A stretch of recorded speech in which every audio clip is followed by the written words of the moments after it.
thanks to giving Allah Subhanahu wa Ta'ala for giving us mercy and blessing so I can gather to make this video, and I hope it will be beneficial to everyone.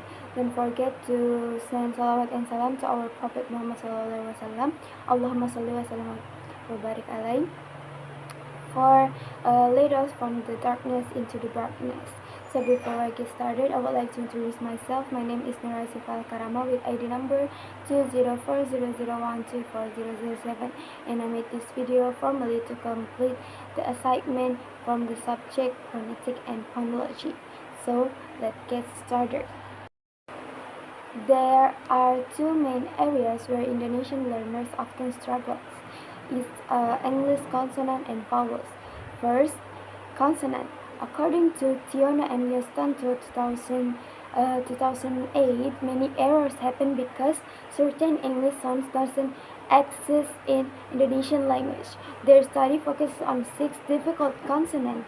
It's voiced labiodental fricative, voiced dental fricative, voiceless dental fricative, voiceless palatal affricative, voiced palatal affricative, and voiced palatal fricative, voiced avolar fricative, and these are often mispronounced due to interference from our native sound system. Second is vowels. According to Auden 2005 and Roach 2000, English has many vowel sounds that can be tricky for Indonesian speakers. We had in 2013 noted 4 main issues. Learners tend to pronounce English vowels like their native ones, and they often add unnecessary length to double vowels. There are short vowels and long vowels. To improve pronunciation, Pahlawa suggests learners should train their perception of English phonemes. Understanding the phonetic system helps learners become a better reading and speaking clearly.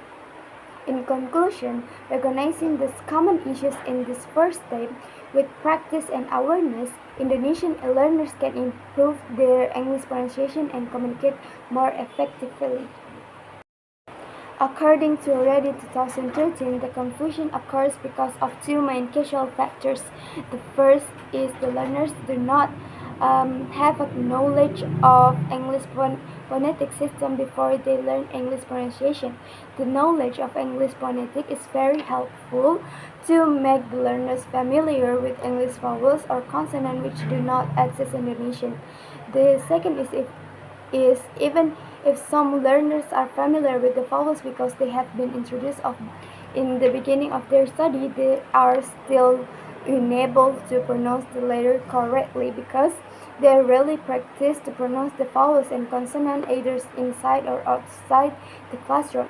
In conclusion, confusion in distinguishing or producing consonant and vowel sounds among learners primarily stems from a combination of unfamiliarity with new sounds.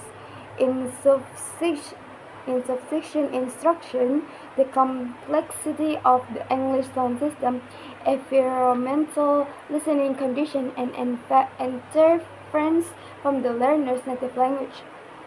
Addressing these factors through explicit phonetic instruction and targeted practice can help reduce confusion and improve learners' pronunciation accuracy.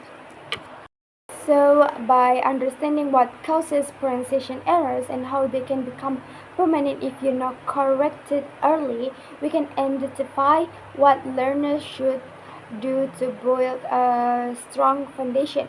The research also highlights the importance of learners' attitudes that consist of practice, which play a key role in developing accurate pronunciation skill.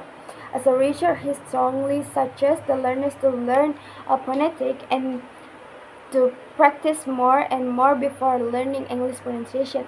Relevant to the Townsend's 2014 opinion that regarding some efforts that foreign learners of language need to do to improve their English pronunciation. Learners of English cannot simply copy their teacher to be able to make a specific song in English correctly. Learners need to understand the mechanics of sound and actively train themselves. By doing so, they can build a solid foundation and overcome common pronunciation challenges faced by non-native speakers. Related to the tone sheet, 2014 points out that English learners can't just rely on copying their teacher to pronounce certain English sounds correctly. If a sound doesn't exist in their first language, they might not even be able to hear it clearly, which makes it even harder to produce. To help with this, he suggests making learners more aware of how these foreign sounds are formed.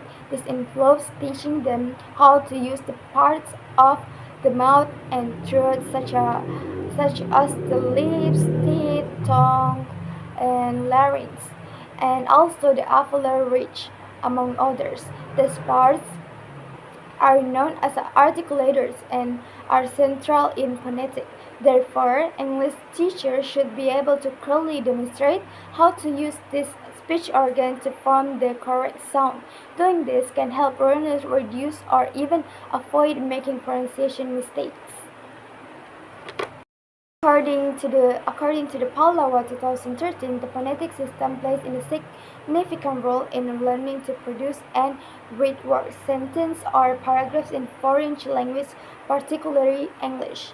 He highlights that Indonesian learners often struggle with English sounds, both vowels and consonants, due to interference from their native language. This interference leads to pronunciation errors and become a major obstacle in acquiring the correct sound system of the target language. Palau emphasizes that this interference is core issues that must be addressing to phonetic awareness in structured teaching. He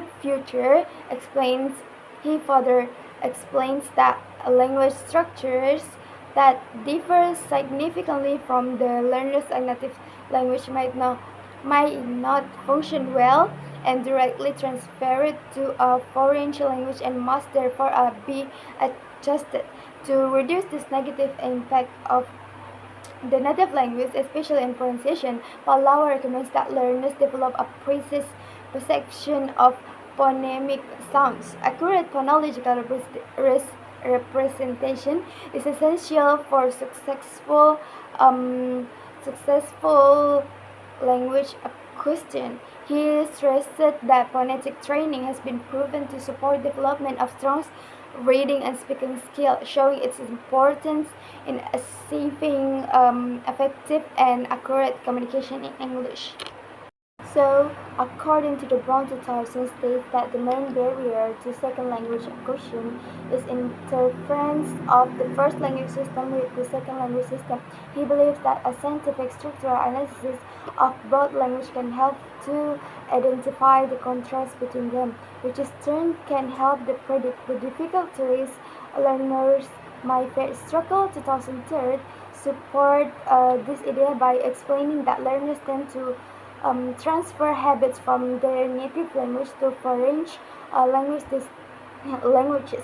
This transfer becomes the major source of difficulty in learning the new language. However, if the structure between the two languages are similar, they can be transferred more easily and might function well in the foreign language.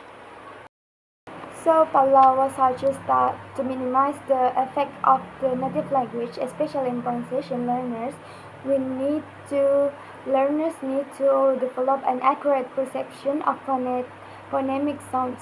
He recommended focusing on the successful acquisition of phonological representation to phonetic because it has been proven to support reading and speaking skill effectively. I agree with it.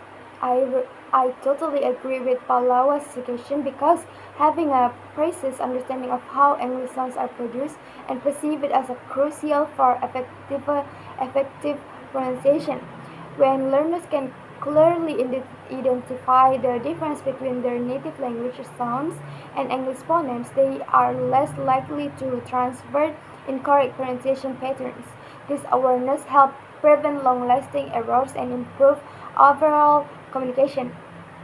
Additionally, phonetic training enhances listening skill, enabling the learners to be better recognizing and imitate authentic English pronunciation. Therefore, incorporating phonetics into learning is an effective way to minimize native language interference and build a strong pronunciation skills. Thank you for your attention and sorry if I have some mistake. Assalamualaikum warahmatullahi wabarakatuh.